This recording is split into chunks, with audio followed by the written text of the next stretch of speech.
मूलभूत सुविधाएं तलाश रहा बदायूं।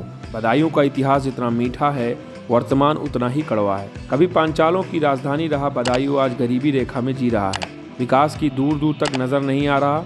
सपा से धर्मेंद्र यादव इस क्षेत्र के लोकप्रिय नेता हैं, लेकिन इस बार उन्हें भाजपा प्रत्याशी के हाथों हार का सामना करना पड़ा।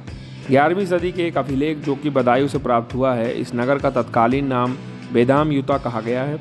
यह कहा जाता है कि अहिच्छता नगरी, जो अति प्राचीन काल से उत्तर पांचाल की राजधानी चली आई थी, इस समय तक अपना पूर्व गौरव गंवा बैठी थी। एक किंवदंती में यह भी कहा गया कि इस नगर को अहीर सरदार राजा बुद्ध ने 10वीं सदी में बसाया था। 13वीं शताब्दी में यह दिल्ली के मुस्लिम राज्य की एक महत्वपूर्ण सीमावर्ती चौकी थी तथा 1657 में बरेली द्वारा इसका स्थान लिए जाने तक एक प्रांतीय सूबेदार यहीं रहता था।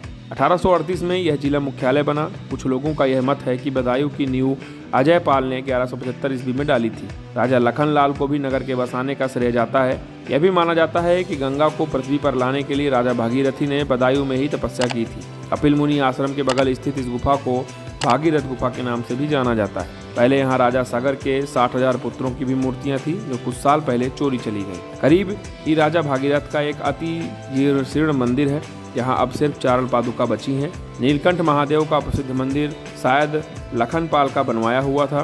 ताजुल मासिर के लेखक ने बदायूं पर कुतुबुद्दीन ऐबक के आक्रमण का वर्णन करते हुए इस नगर को हिंद के प्रमुख नगरों में माना है। बदायूं के स्मारकों में जामा मस्जिद भारत को मध्ययुगीन इमारतों में सबसे ज़्यादा विशाल रूप में जोड़ती है। इसका निर्माता इल्तुतमिश था। इसने इसे गद्दी पर बैठने के 12 वर्ष पश्चात अर्थात 1222 ईस्वी में बनवाया था। बदायूं जिले की कुल आबादी 32 लाख है। यहाँ का प्रशासनिक व्यवस्था काफ़ी सुदृढ़ और मजबूत है, जहाँ 22 पुलिस स्टेशन, 12 ब्लॉक और 1474 राजस्व गाँव हैं। बदायूं में हिंदी, उर्दू के साथ पंजाबी भाषा भी बोली जाती है।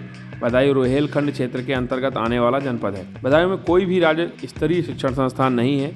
यह जिला उत्तर प्रदेश के पिछड़े जिलों में माना जाता है। बदायूं की ऐतिहासिकता प्रशासनिक उपेक्षाओं के कारण विलुप्त होती जा रही है, लेकिन अभी तक कोई इन कलाकारों को सहेजने के लिए और इनकी कलाओं को सहेजने के लिए सामने नहीं आया है। राजनीतिक दृष्टि से बदायूं समाजवादी पार्टी का गढ़ माना जाता है, लेकिन इस बार के आम चुनाव में भाजपा की संघमित्र मौर्य ने बड़ा उलटफेर करते हुए समाजवादी पार्टी के धर्मेंद्र यादव को हराकर बदायूं लोकसभा सीट से सांसद बनने का गौरव प्राप्त किया।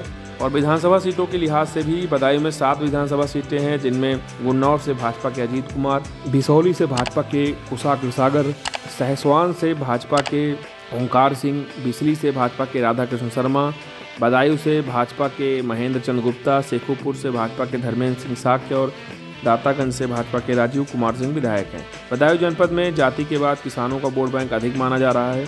पीलीभीत में किसानों के साथ हुई बर्बरता के बाद यह वोट भाजपा के खिलाफ जा सकता है।